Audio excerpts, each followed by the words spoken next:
Bevor du gehst, damit wir, was wir können, beantworten. Soll ich nochmal wiederholen die Frage von vorhin? Ja, Bismillah.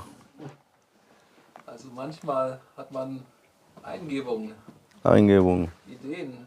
Und wie kann man unterscheiden? Ist es eine Idee von der göttlichen Präsenz oder ist es eine Idee von Shaitan? Wie findet man den Unterschied? So the question is how once if you have an inspiration or thought, if this is either from a heavenly, divine inspiration or if it's an inspiration by Shaitan, the devil himself. أعوذ بالله من الشيطان الرجيم بسم الله الرحمن الرحيم دستور يا سيد مدد لا حول ولا قوة إلا بالله العلي العظيم. Möge Allah uns nicht von unserem Ego sprechen lassen. May Allah not let us talk from our own ego. Möge alles, was auf unsere Zunge kommt, von seiner Zunge sein. May everything that comes from our tongue be from His tongue. Möge Allah uns davor bewahren, falsche Empfehlungen zu geben. May Allah keep us from giving false recommendations. Wir sind Menschen ohne Zweifel und wir sind schwach. And we are humans without a doubt and we are weak. Möge Allah uns unterstützen bei der Kontrolle unseres Selbst.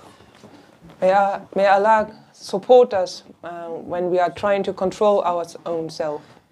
Selbstbeherrschung. Self-control. Was bedeutet das? So what does it mean? Das bedeutet, dass das Selbst viele unterschiedliche Zustände, viele unterschiedliche Gefühle hat. It means that our own self is going through many different emotions and many different states. Was sind die Gefühle? Was sind die Zustände?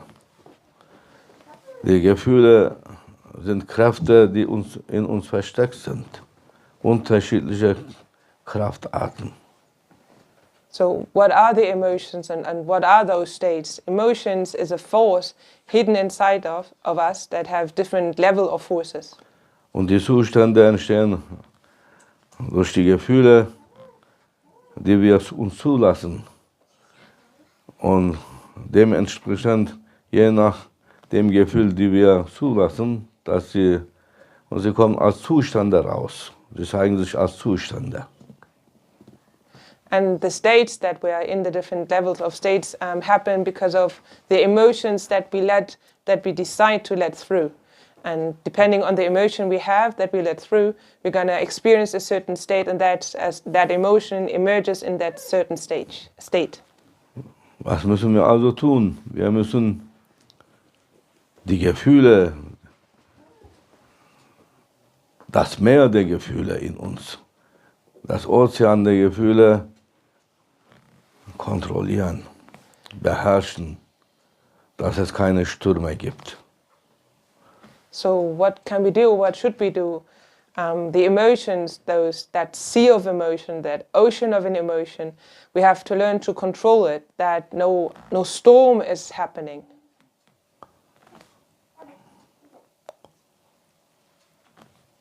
Dass unser Schiff nicht untergeht. And that we should try that our ship shall not sink. Du bist der Kapitän, sagen sie, und du sollst nicht betrunken sein. And you are the captain and you shouldn't be drunk. Du musst schon wissen, welche Richtung, welche Route, welches Ziel. Welcher Hafen? And you need to know, like, what direction, what route to take, or what's the goal, or where the haven is. Es ist nicht einfach, Kapitän zu sein. And it's not easy to be a captain. Man wird nicht so by chance Kapitän. And it's not by chance that you turn into a captain. Und by the way auch nicht. And it doesn't happen also on the way or by the way. Was hat das mit meiner Frage zu tun, sagt unser Bruder, denkt. Es ist nur eine Einfahrt in die Frage. And our brother asks himself, what is that anything to my question? And we tell him this is just the entrance to the answer to his question. Der Pilot eines Flugzeuges. Ist es einfach, so ein Pilot zu werden? That pilot of an aircraft, of an airplane, is it so easy to become a pilot? Man wird dir etliche Leben anvertrauen. As they are going to entrust to you several lives. Geben sie dir so einfach den Schein? So is it so easy? Are they just going to give you that certificate as easy as that? Du musst schon etliche Tests durchgehen. Etliche Testflüge gemacht haben. 1000, 2000, 3000. Wo ist die Limit? Weiß ich nicht.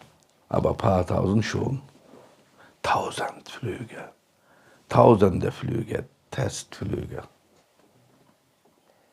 So you have to take numerous tests and even have to fly several test aircrafts, and you have to go on you have to fly several times, not only a few times, but 1,000 times, 2,000 times, 3,000 times. What's the limit? Well, I don't know, but you have to fly thousands of times before you get that certificate. Und die schauen nach dir, während du deine Testflüge machst. Ob du fällst oder nicht. Ob du fliegen kannst und nicht selber gefallen bist, sie schauen nach dir. And from down on the ground, they look up to you and look whether are you still up in the air or just fallen down, or have you already crashed, and whether you crashed yourself or whether the plane is still flying. Wenn sie sich überzeugt haben, du kannst schon selber fliegen ohne einen Absturz. And then they decide, oh, okay, he can fly all by himself without any crash. Und du bist selber erstmal sicher mit dir selbst. Du kannst fliegen, du beherrschst das Fliegen ohne Absturz. Dann vertrauen sie dir auch andere Leben an, damit du die auch zum Fliegen bringst. And once they affirmed, or once they saw that you can actually fly by yourself, that you are capable of flying all by yourself, then they are going to decide to entrust to you several other lives so that they can fly by themselves as well, that they can learn. Man muss so viele Dinge gelernt haben, Stefan, dass man zu einem Profipilot geworden ist. Dass man fliegen gelernt hat, muss man viel durchtrainiert sein. Man muss alle Knöpfe erkannt haben. Welche Knopf für was. And before you can call yourself an expert as an expert pilot, you have to know all the buttons, and you have to learn so much what button belongs to what and what it does. And it's so important. Und erste wichtigste Regel ist, du darfst nicht betrunken sein. And the very first rule to all of it is, don't be drunk. Egal was mit dir privat passiert ist, zu Hause, deine Frau abgehauen, du wurdest verlassen oder Depression, Aggression, das darfst du nicht, während du fliegst, rausholen. Du musst die beherrschen. Niemand darf das wissen. Selbstkontrolle. So before you get on the plane and start flying it, you have to leave everything behind. Like it doesn't matter what happened at home, if your wife left you, if you are either depressed or alone or aggressive or whatever is going to happen. Like before you board that plane, before you get on, you have to make sure that you don't let it out, that nobody can see it, that you learn to control yourself. So, lernt man das Fliegen allein oder ist jemand dabei? So let me ask you, do you learn to fly all by yourself or is there someone beside you? Lernt man das Fahren selbstständig oder wird man beim Fahren begleitet und kontrolliert? And do you learn to drive a car all by yourself or is there someone beside you to help you, to guide you and to control what you're doing? Lernt man das Reiten von selbst, einfach so, und das Pferd gehorcht dir sofort? Oder ist jemand da, der das Pferd dir gehorchen lässt? And do you learn how to ride a horse all by yourself, that the horse is just listening as fine as it can be? Or is there someone beside you to make the horse listen to you? Da gibt es immer einen Meister, der dir das alles beibringt, wie du zu reiten hast, wie du das Pferd zu zügeln hast. Fest im Griff. Das muss gelernt werden. Das Pferd ist das wichtigste Bild für uns zum Verstehen.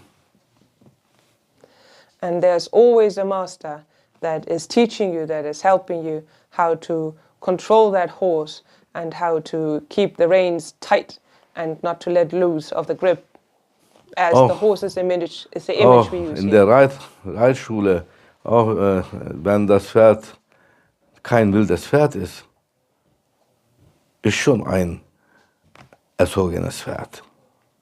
Aber so wie das Pferd merkt, und das spürt ein Pferd sofort, dass ein Idiot da drauf sitzt oder nicht.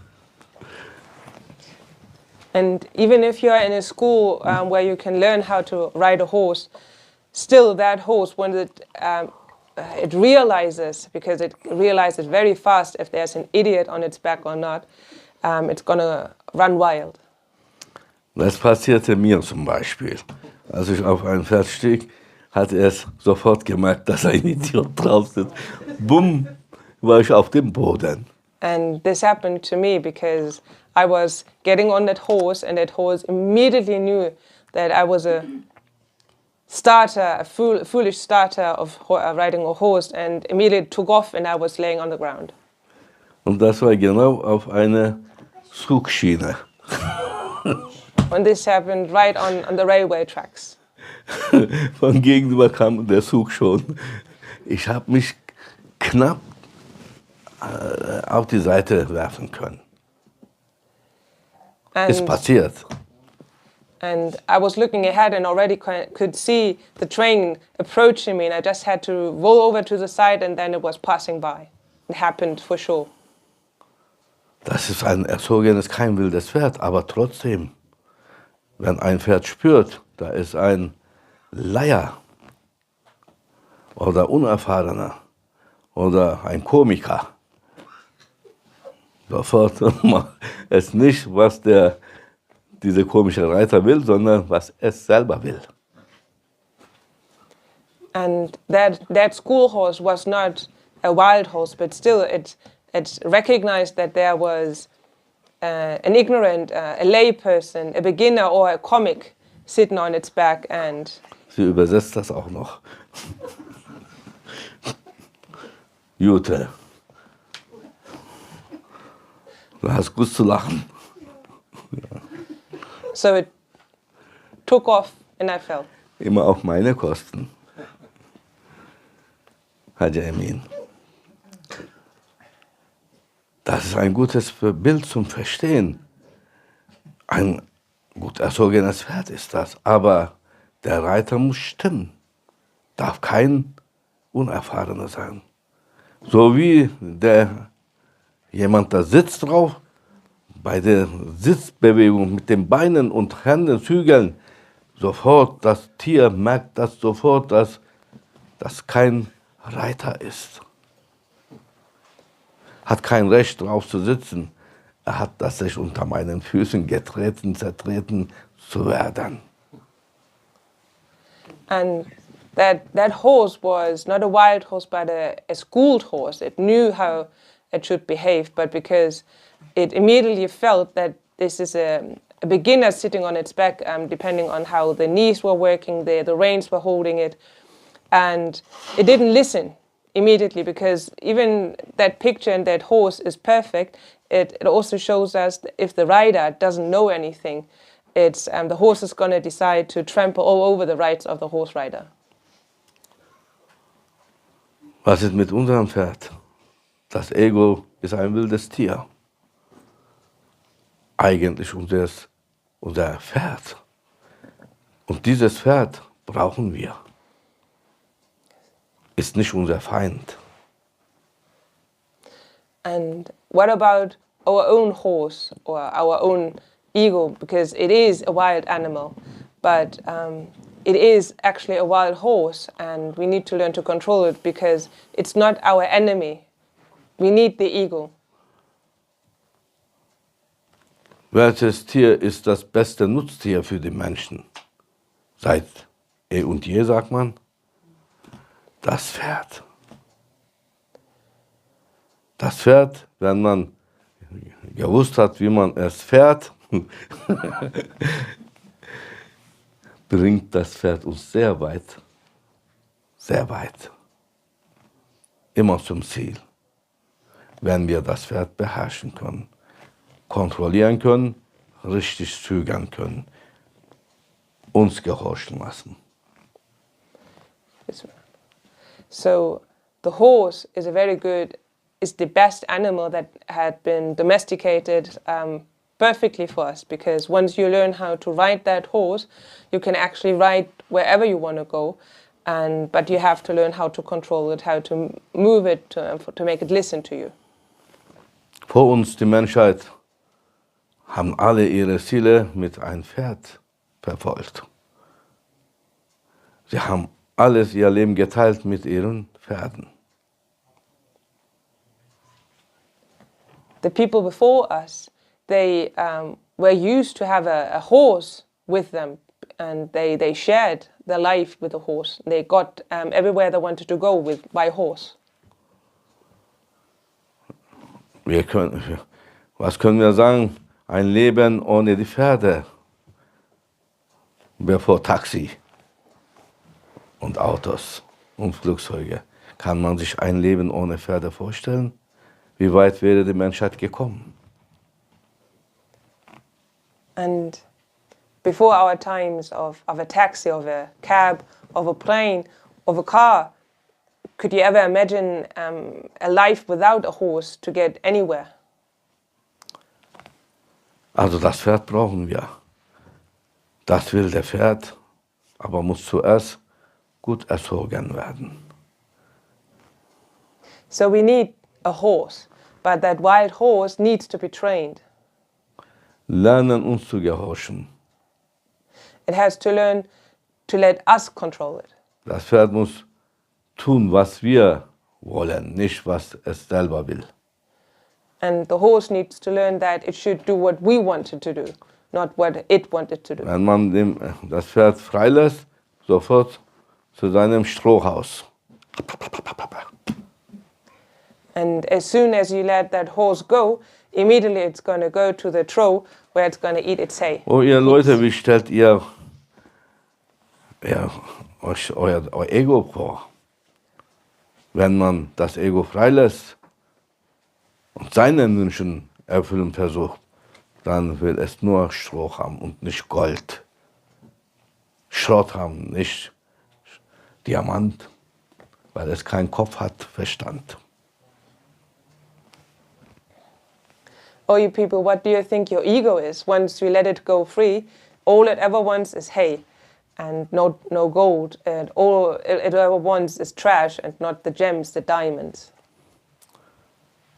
Du musst der Reiter und der Herr sein und nicht dein Pferd. auf dir reiten.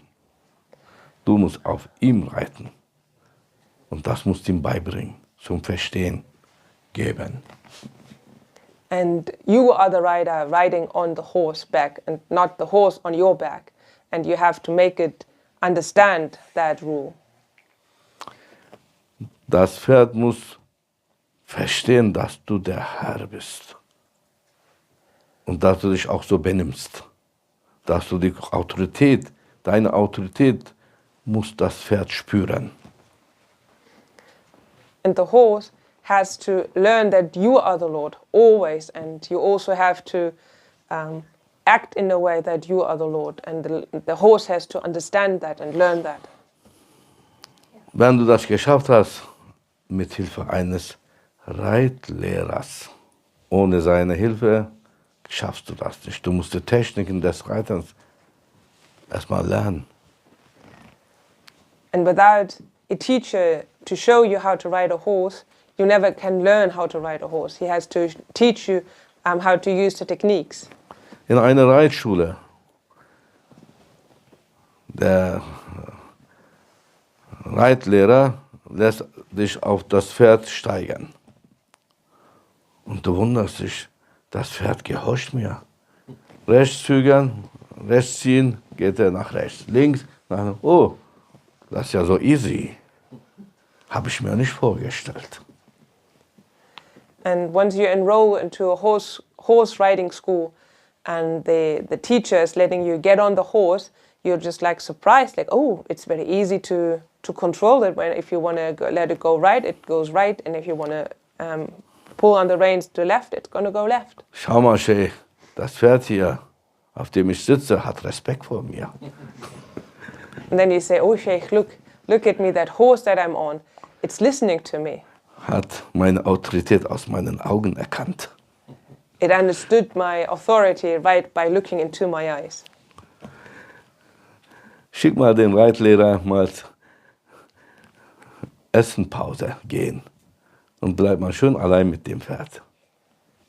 Dann wirst du sehen, was für ein Respekt.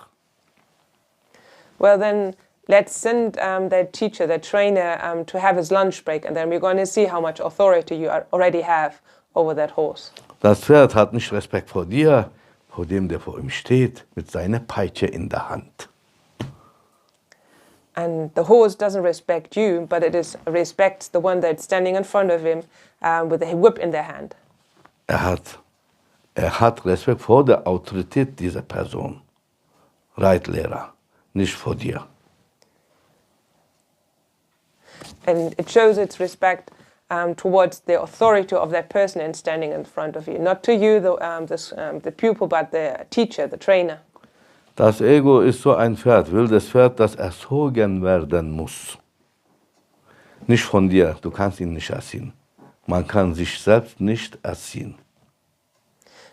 And the ego is just like that wild horse, and it needs to be trained, but not by yourself. It needs to be trained by someone else. Warum nicht? Weil dein Pferd ist dir so nah, dass keine Respektgrenze mehr da ist. Er hat keinen Respekt vor dir. Dein Ego ist respektlos.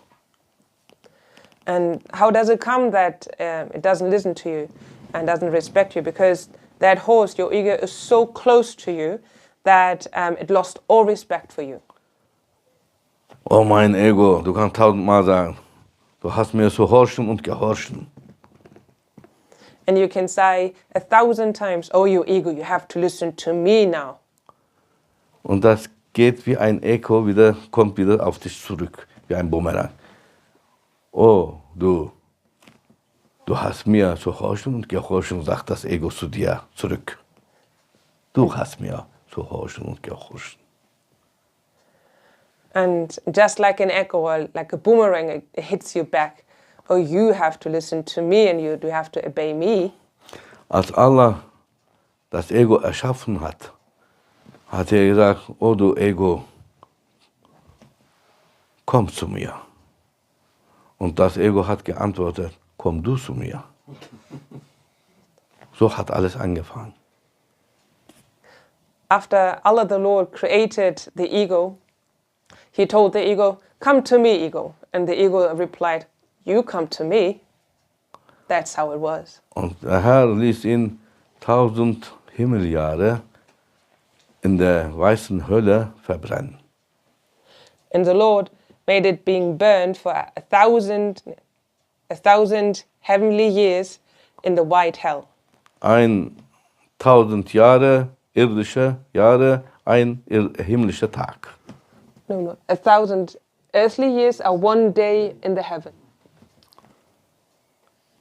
Und dann ließ er ihn wieder raus.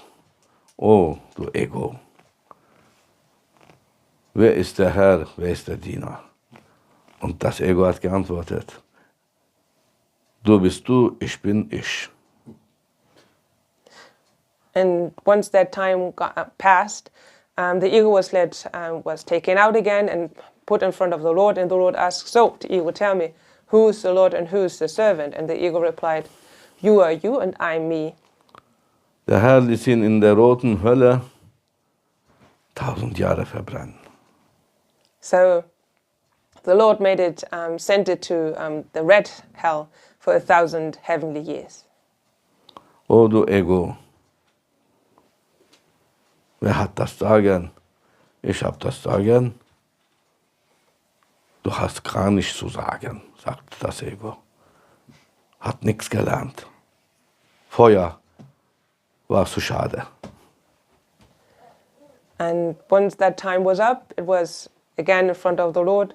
So who's got to say, the Lord asks the ego, and the ego said, "You can't tell me anything. I will tell everything what to do." So that red hell was a waste.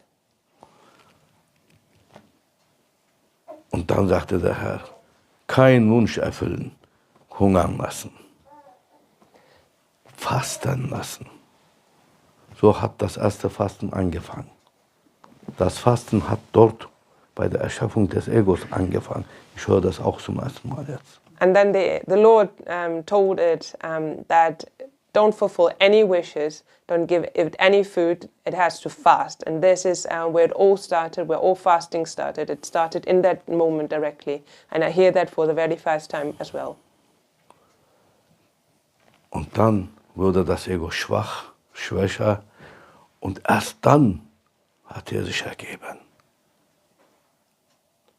Das Feuer, das Verbrennen, Strafe hat ihn nicht zur Ergebung gebracht, aber ihm nichts das zu geben, was er sich wünscht, das hat ihn auf die Knie gezwungen.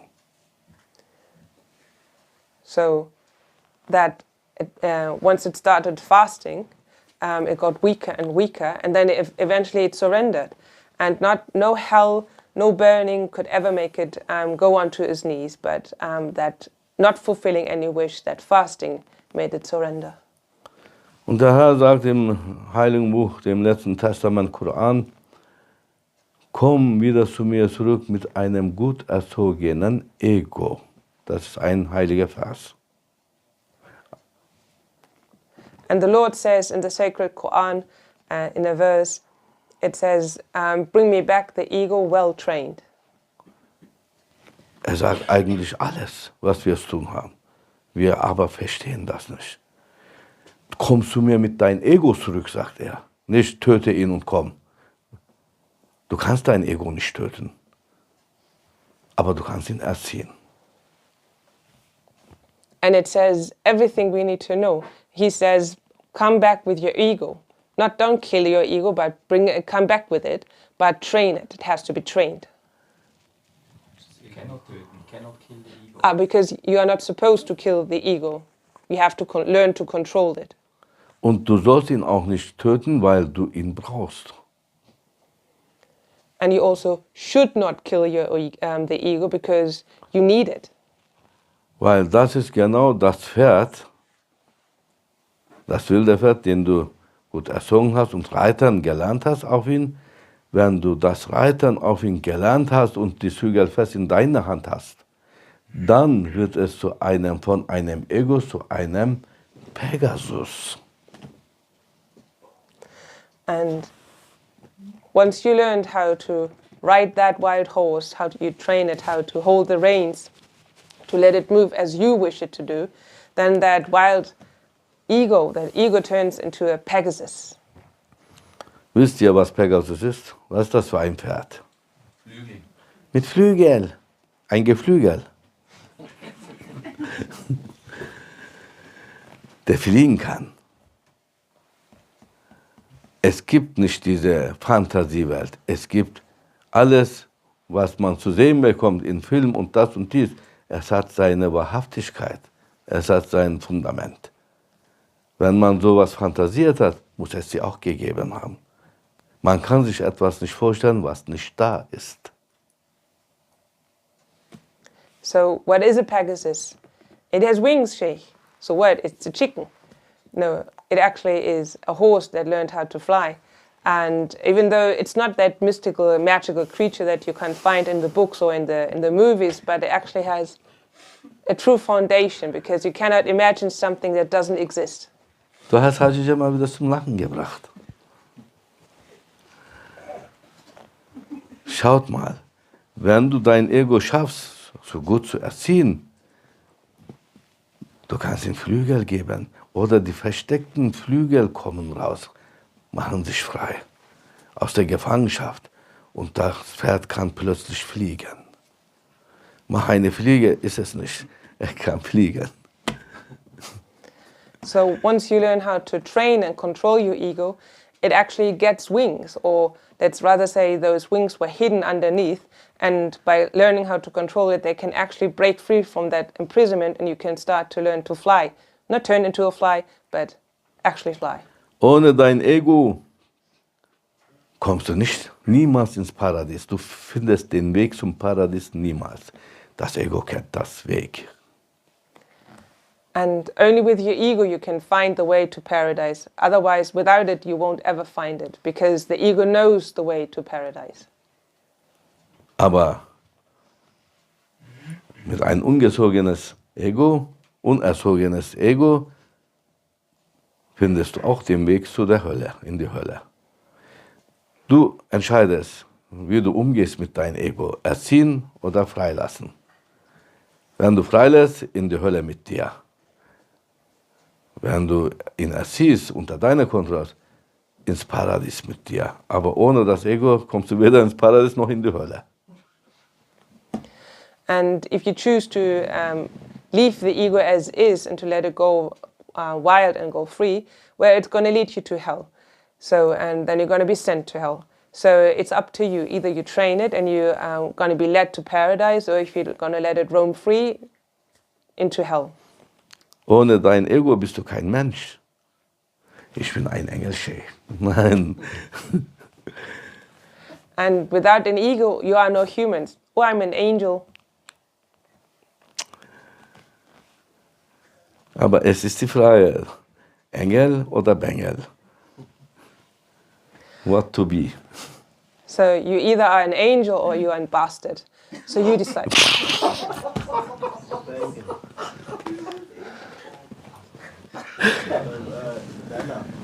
Brad. Bad boy, I'm sorry. Du entscheidest. Was willst du sein? Das Ego ist ein Teil von dein Selbst. Der unerzogene Teil von dein Selbst. Diese Freche. So it's all up to you how you train your ego, because that untrained part of your ego is actually the bad boy. Wenn du wie ein Kind erziehen, ist das. Wenn du das Kind freilässt, tanzt auf deinen Kopf und mach aus dir den Elternteil einen Affen. And just like when you're raising children, if you let them go free and don't train them, don't learn how to teach them properly, educate them, they're just going to dance on your head. Dann wird aus deinem Kind ein Bengel. And then that child turns into a brat. A bad child. Aber wenn du ihn gut erziehst, wird aus deinem Bengel ein Engel. So, but if you actually trust in raising it correctly and to train it properly, then it actually, that bad boy is going to turn into an angel. Du gibst ihm seine Flügel, heißt das. Engel können fliegen. So you give him actually his wings that it needs. And Du sagst, dein Ego, unerzogenes, du Bengel, mach eine Fliege. Und dein erzogenes Ego sagst du Engel, flieg mich. Lass mich fliegen mit dir. so what you need to tell your ego is, bad boy, come, go away. But my angel, come on, let's fly. Es geht um Selbstbeherrschung. Das bedeutet das Ego beherrschen. Alle Wünsche des Egos beherrschen. Und immer das Gegenteil machen. Erstmal. Was das Ego sich wünscht, nicht erfüllen. So it's all Harte Training. So it's all about self-control. And you can do that by not fulfilling it any wishes that it has. Weil die Wünsche des Egos ist manipuliert. Gen manipuliert. Von Satans Gen. And as the wishes of the ego actually are being manipulated, gene manipulated. Manipuliert von Einflüsterung des Satans. Und weil das Ego kann sich auch von selbst nichts wünschen. Er hat ja keinen Verstand. Ist ein Tier. Da muss ein Einflüsterer kommen. And the manipulation actually happens through the whisperings of Shaitan, of the devil, because the ego itself doesn't have any mind. But through the whisperings of the Shaitan, it learns how to make wishes. Der Shaitan, Satan, ist der beste Freund des Egos und der Berater. And the devil, Shaitan, actually is best friends with your ego and is his highest esteemed advisor. Der Pferdeflüsterer. The horse whisperer.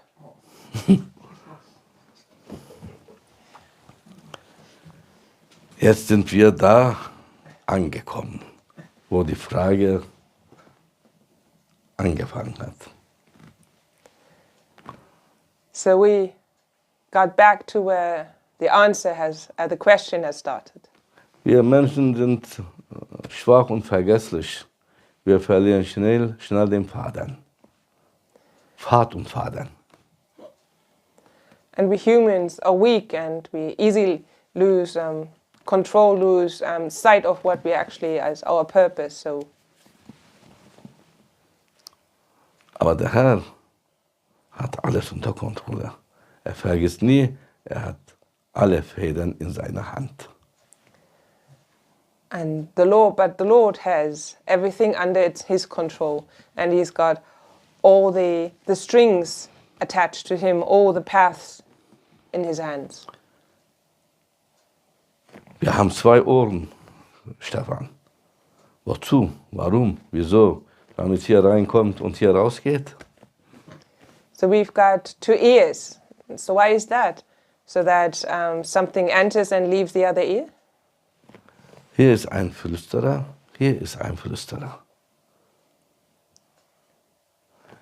Das ist immer, wir leben in einer Welt der Gegensätze. Gut, schlecht, pro, contra, devil, angel. And we've got someone whispering in one ear and another whisperer in the other ear. And this world is a world of opposites, of contrasts. So it's either plus, minus, pro, contra, angel or devil. Hier, rechte Seite, flüstern. Die Freunde Gottes oder wer die Verantwortung über dich hat, der spirituelle Begleiter deines Weges von der Gegenwart Gottes in die Gegenwart Gottes, der dich nie allein gelassen hat, immer unter Beobachtung. Er flüstert dir hier ein, dein Verstand wird angesprochen. And your right ear is being whispered into by the friends of God, by the one responsible for you spiritually, who always was by your side from the divine presence to the divine presence, always under control, always knowing where you are, always controlling where you are, and it's talking to your mind. Wer dich begleitet hat aus der Gegenwart Gottes oder von der Gegenwart Gottes bis zu dieser Raststätte und von dieser Raststätte namens Planet Erde wieder zurück in die Gegenwart Gottes. Er kennt den Weg von Gegenwart zur Gegenwart Gottes. Er ist ein Begleiter. Lass ihn dich weiter begleiten. Er hat dich begleitet. Lass ihn sogar dich führen. So that companion was always with you from the divine presence until this gas station, that rest stop. We are here, and now it's up to you to choose to let that companion actually lead you back to the divine presence.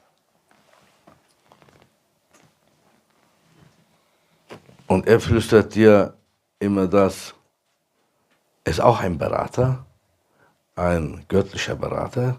Und dieser Einflüster ist ein satanischer Berater, schlechter Berater. Er von der rechten Seite empfiehlt dir, das Rechte und das Richtige zu tun, damit du den Pfad Gottes nicht verlierst.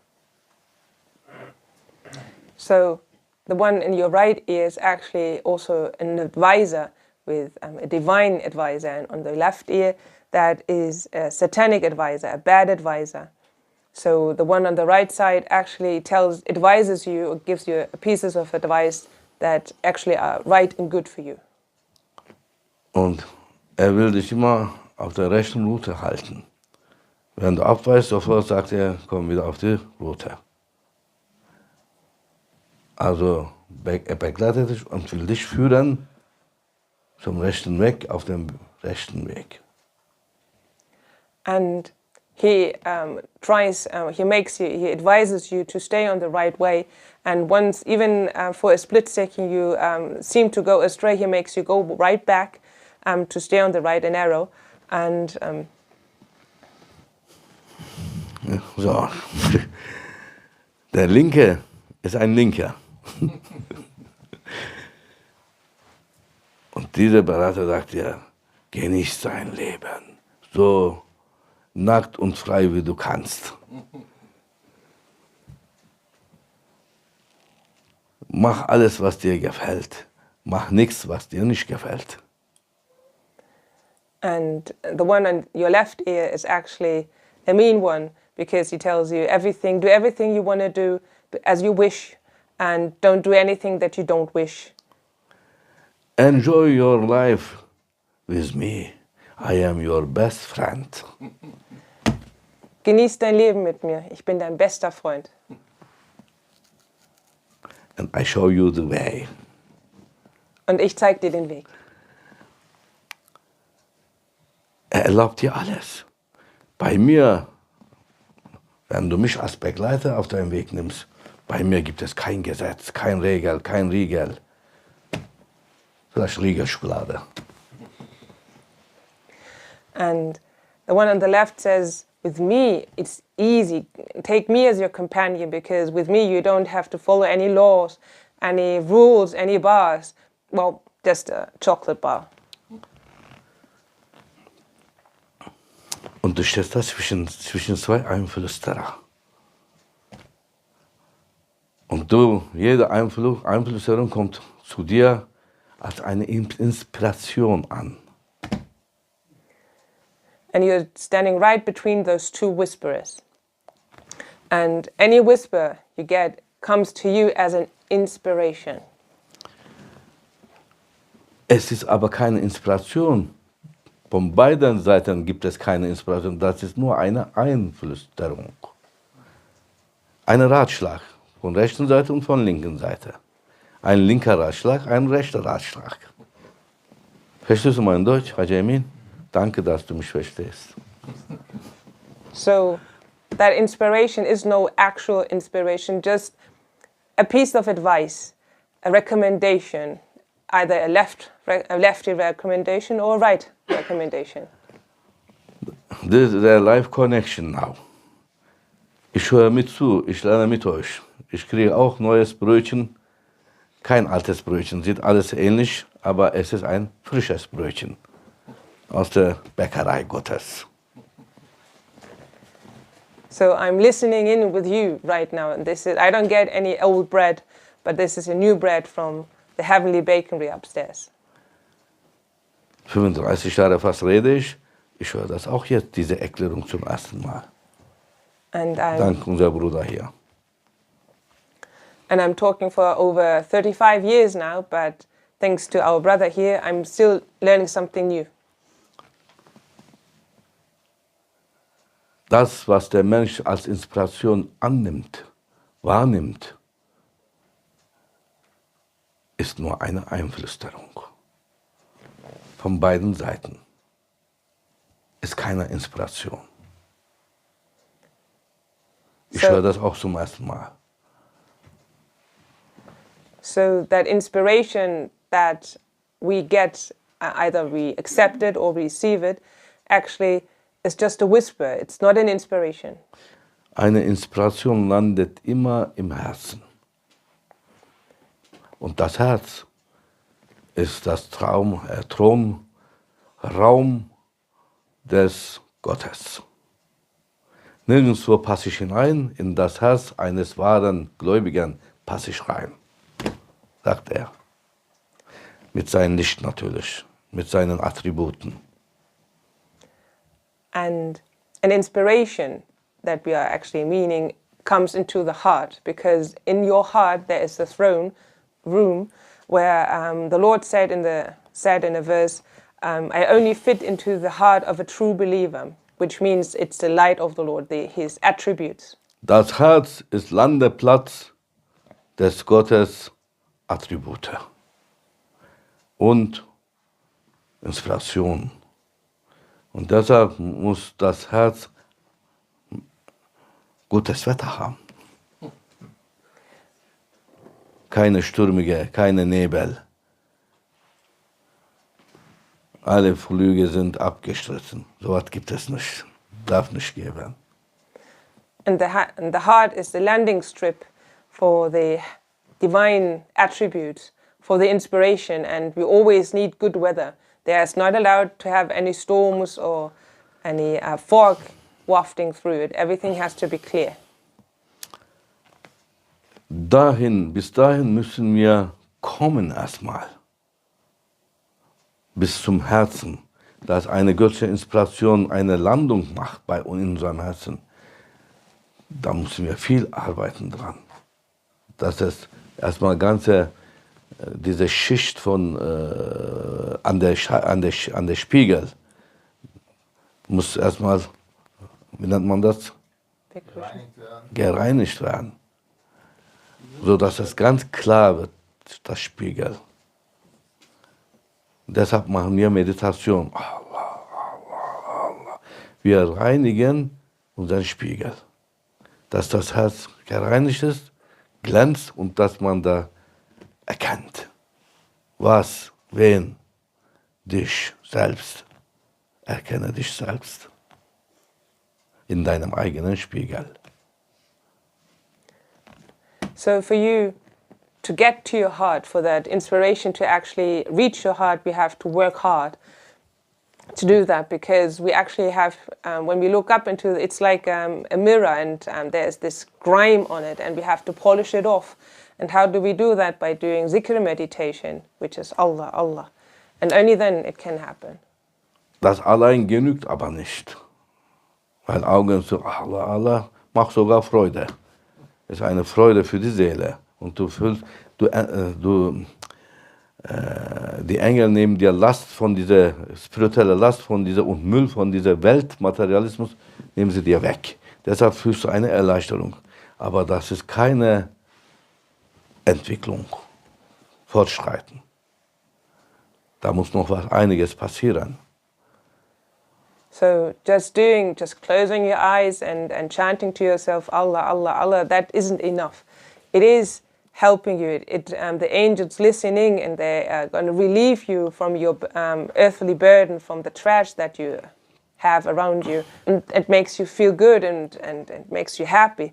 But that alone doesn't help you to progress. Weil ganze Tag im Alltag hast du nur nach Gold, nach Geld, nach Dollar, nach Euro, nach Frau, nach Kind, nach Mann, nach Bruder, alles nur das Materialistische und Weltliche gerufen. Und das ist alles Müll. Spirituelle Dreck. So, gedacht. Du warst nur damit beschäftigt. So during the day you were always concerned with money, gold, euros, pounds, dollars, wife, a child, husband, brother, and so on. And this is all just trash for the mind, as worldly things. Belange und Angelegenheiten dieser Welt, Weltlebens und Probleme haben dich beschäftigt und von Gott getrennt. And Stress. And all those worldly matters actually with which you were so much concerned and thinking about, they actually separated yourself from the divine, from the Lord. Und die Schwere dieser materialistische Müll lag auf deine Schultern und im Herz bedrückt.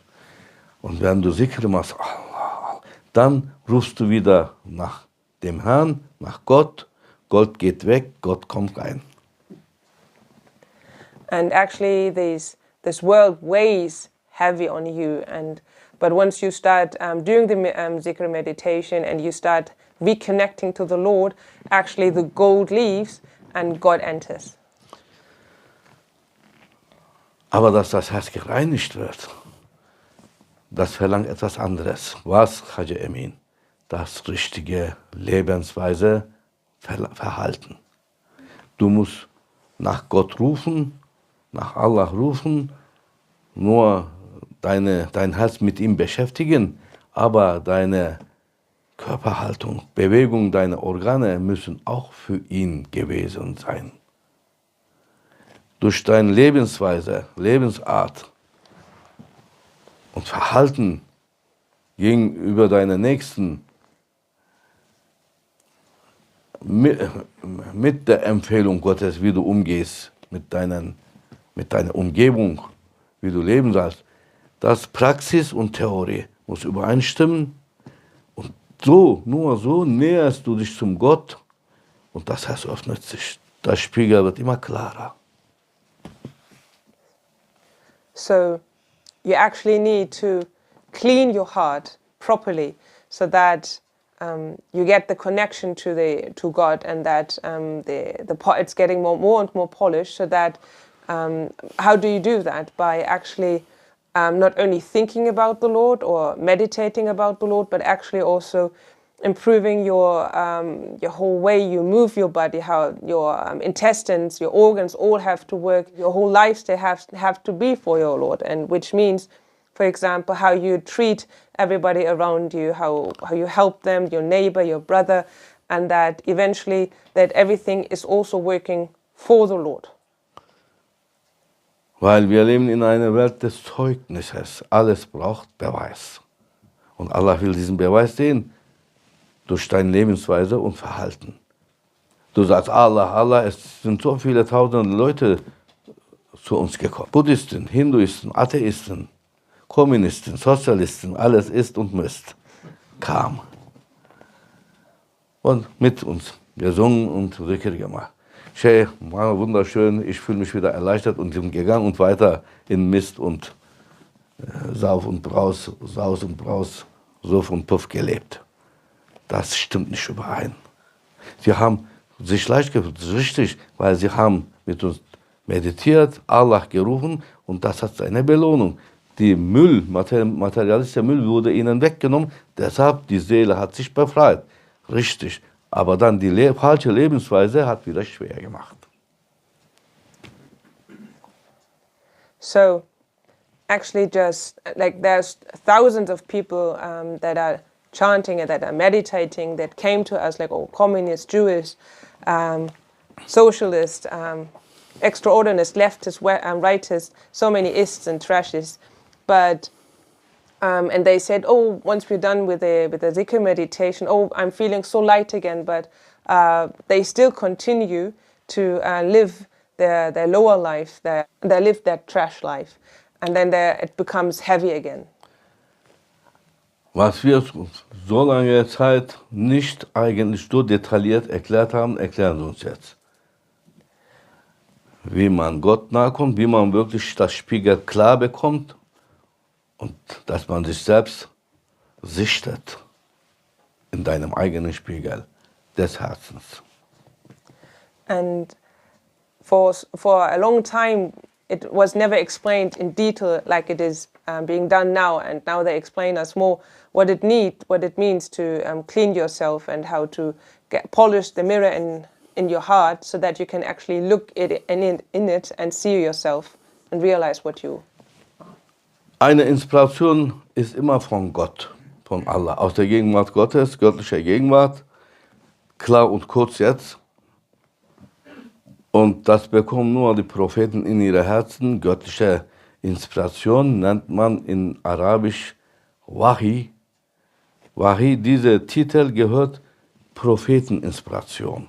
Wenn man Wahi sagt, es gehört zu Propheten. Man weiß, ein Prophet hat das bekommen, diese Inspiration. So to make it short, an inspiration is always coming from the Lord, from the divine presence. And only those who are prophets actually get that divine presence because they have that title Wahi attached to them, and these are only prophetic inspirations.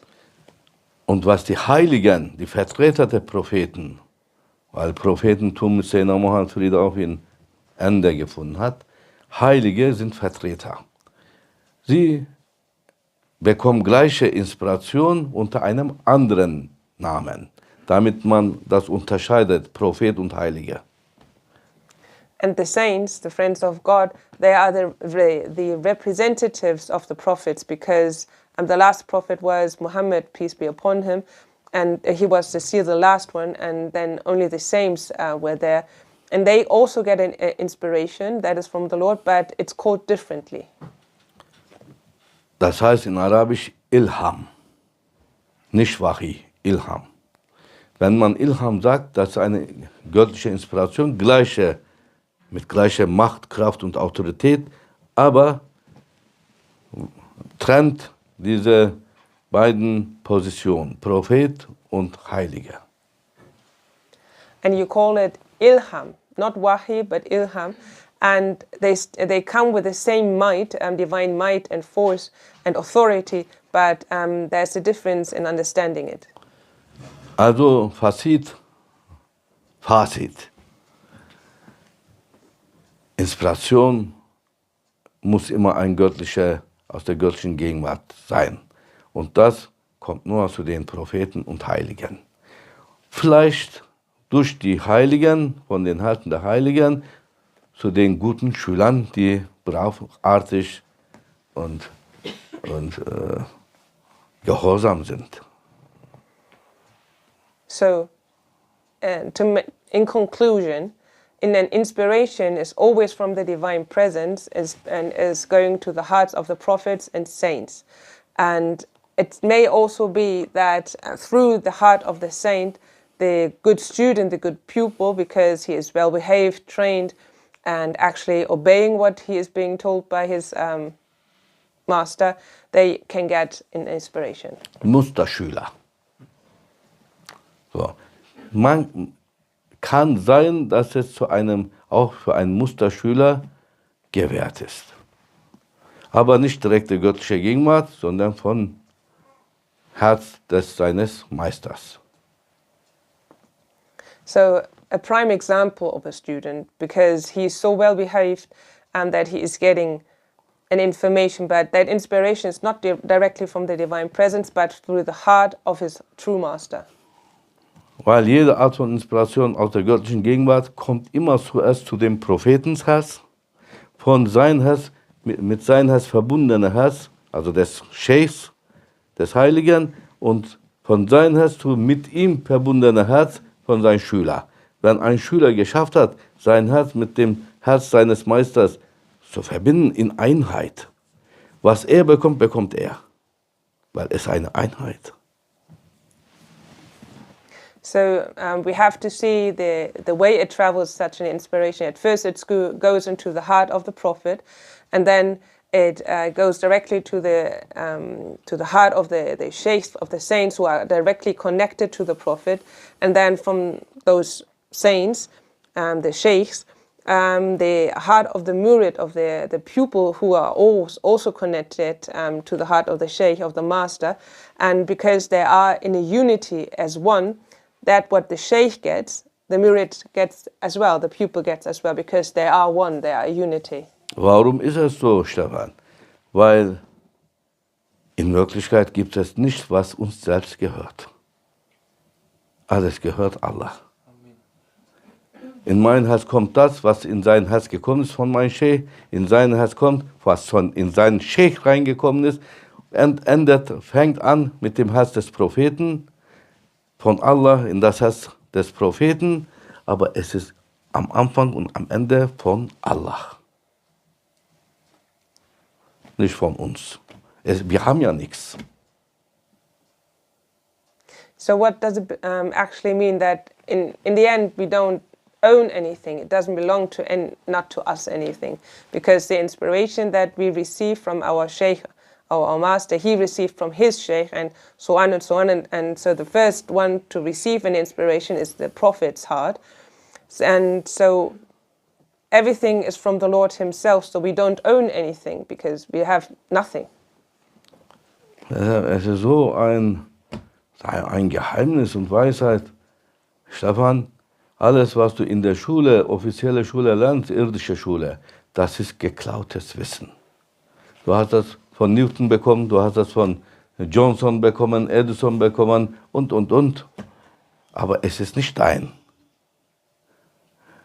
Und am Tag des jüngsten Gerichtes, wenn Allah fragt, mit was bist du zu mir gekommen? Ja, ich bringe dir Chemiekenntnis, Physikkenntnis und das und diese Weisheit, ja, das gehört alles nicht dir.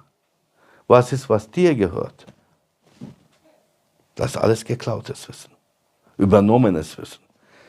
Was dir gehört, ist nur das, was du direkt von Allah bekommen hast. Das ist, was dir gehört. Was du von Allah bekommst, ist deins, sagt Allah. Was von mir ist deins. Direkt. Das ist dein Wissen. Und das ist Weisheit. Das göttliche Wissen. Wenn man damit zu Allah wieder zurückgeht, das ist ein Wissender, sagt man.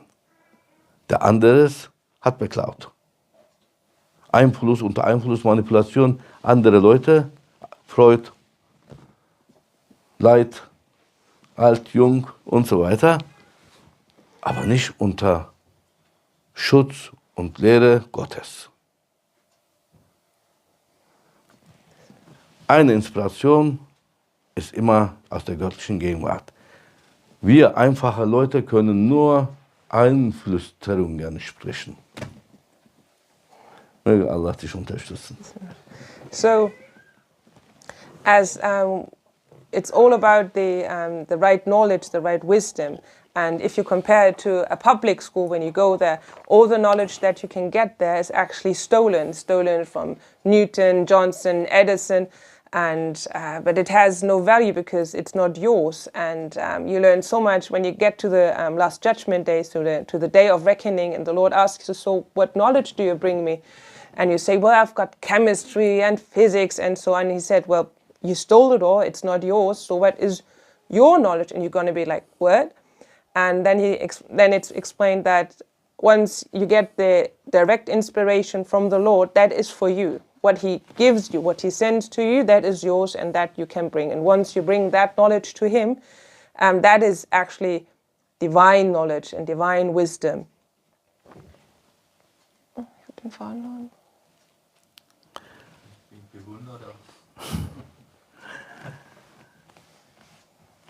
Alles, was der einfache Bürger hat, ist nur eine Einflüsterung, keine Inspiration. Ich habe eine Inspiration. Nein, du hast eine Einflüsterung bekommen. So what you actually are getting the whispering you get is only a whisper. It's no inspiration. Die Frage, nur, da stellt sich die Frage, jetzt, von wem hast du diese Einflüsterung bekommen? So the big question now is, from whom did you get that whisper? Da musst du erstmal den fragen, der sich da auskennt. Du kannst selber nicht wissen, noch nicht. So you need to ask then someone who actually has the knowledge and knows all about it, because you don't know all by yourself. You can't. Wenn du Verbindung hast, du kannst sagen, oh, du Heilige Gottes, du Freund Gottes, wer du auch bist, du kannst auch so rufen, ohne eine direkte Verbindung gehabt zu haben. Sag einfach, oh, du Heiliger, der für mich zuständig ist aus der göttlichen Gegenwart. Ich kann dich nicht, aber du kannst mich, unterstütze mich. So you can say, oh, the one who is responsible for me, because you don't actually have to call a name. Oh, you saint, even though I don't know you, or you friend of God from the divine presence, tell me, what is that? Give me support. Und wir hoffen, dass dann, wenn du das sagst, dass dann das Erste in dein Herz kommt, ist von Sheikh. Aber du musst erstmal die Folgen dieser Inspiration oder dieser Einflüsse schon vorher ausrechnen. Innehalten, immer ein paar Sekunden innehalten. Und was ist, wenn ich dieser Person das sage, was passiert dann? Du hast immer die Antwort mit der Frage. Wenn du aufrichtig bist, was passiert, wenn ich ihm diese Wahrheit direkt ins Gesicht sage, macht das eine gute Reaktion oder böse Reaktion? Wird er das verstanden haben oder genau das Gegenteil wird passieren, noch schlimmer? Und glaub mir, es wird immer noch schlimmer in Wirklichkeit. Deshalb niemals eine Wahrheit jemand sagen, wenn du weißt, das wird ihm nicht gefallen. Hüte deine Zunge. Innehalten und sagen, oh Allah, mögest du entscheiden zwischen uns. Das ist der bessere Weg. Das ist jetzt eine, wie nennt man das, Allgemeinempfehlung für alle Dinge. Sag immer, es kommt immer mehr zu Streit, auf dein Recht zu behalten, und wenn du das Recht auch hast an deiner Seite, beharre nicht, wenn der andere das nicht akzeptiert. Versuch niemals zu überzeugen mit deiner Rechthaberei. Wird nicht funktionieren. Was haben wir gesagt? Immer muss der andere sich überzeugt haben. So, whenever you have a thought or a whisper, always ask first, from whom is it? And the very first thing you hear is from your sheikh. So when you want to tell somebody a truth that you know, always wait a second and ask yourself, is telling that truth now gonna help that person? Is he gonna be happy about it or not? And in most cases, just don't say it. And even though you are on the right, you are just, everything is on your side, but still, once you tell them that side, they still won't accept it.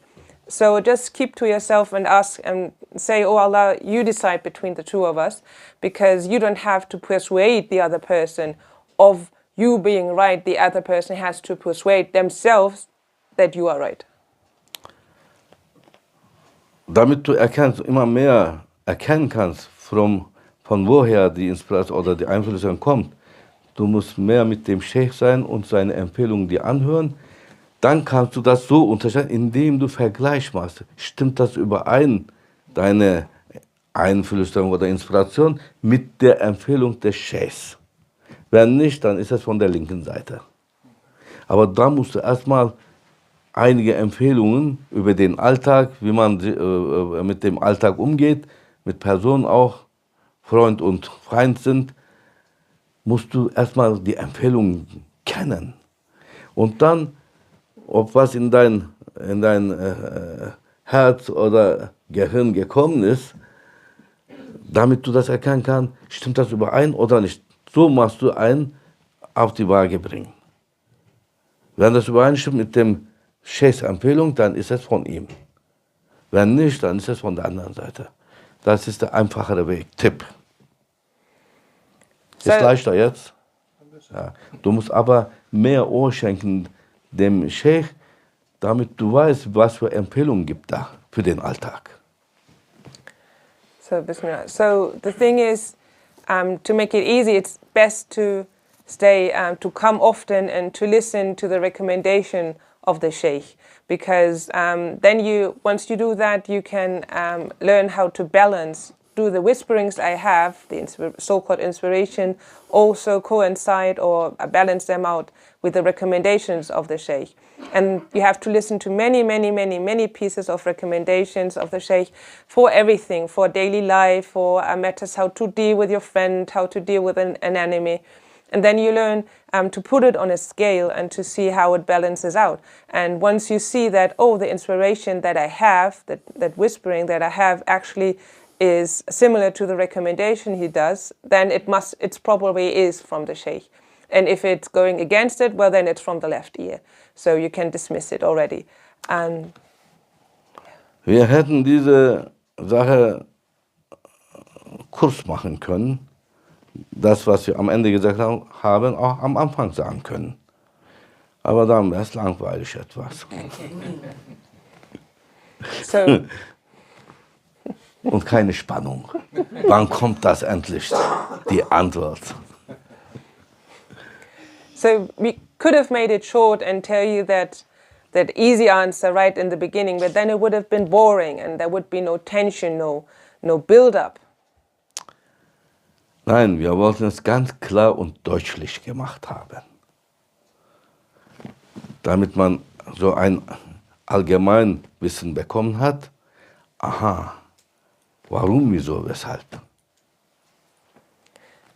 Und wir haben schon sehr kurz gehalten, so eine große, was nicht in tausende von Büchern reinpassende Information. So we actually, we told you clearly and easily and as profoundly as it can be in German, and it's a pun, so that everybody can understand, because this is actually part of normal knowledge, of the general knowledge that everybody should have, because if we were to tell you the whole truth, it actually is so much bigger that imagine like not even 1,000 books could hold that information that we just told you, but we kept it actually short and concise for you to understand. Wichtige Punkte haben wir erwähnt. Über das Ego, wie das funktioniert, das muss man schon gewusst haben, damit man weiter denken kann und schauen kann, wie man vorgeht. So we actually told you of all the most important bullet points of what the ego is, how it works, and so that you know how to handle it and how to make it work. Möge Allah uns die Führung geben und mit seinem Licht uns führen. May Allah give us the guidance and guide us with His light. Allahu, Allahu, Allahu, Allah, Allahu, Allahu, Allahu,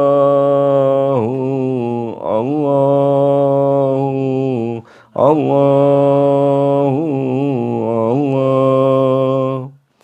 Allahu,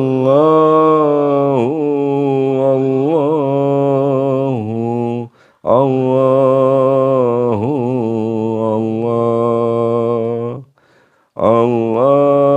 Allahümme salli ve sellim ala Nebina Muhammed aleyhisselam salaten tedumu ve tüda ileyim memerre leyali ve tulet devam Allahümme salli ve sellim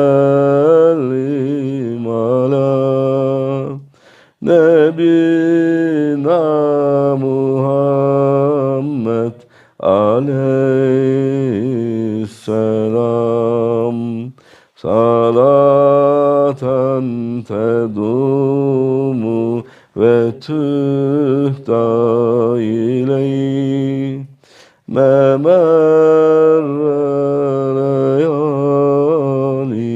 ve tunet devam.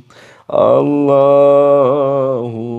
Allahu, Allahu, Allah, Allahu,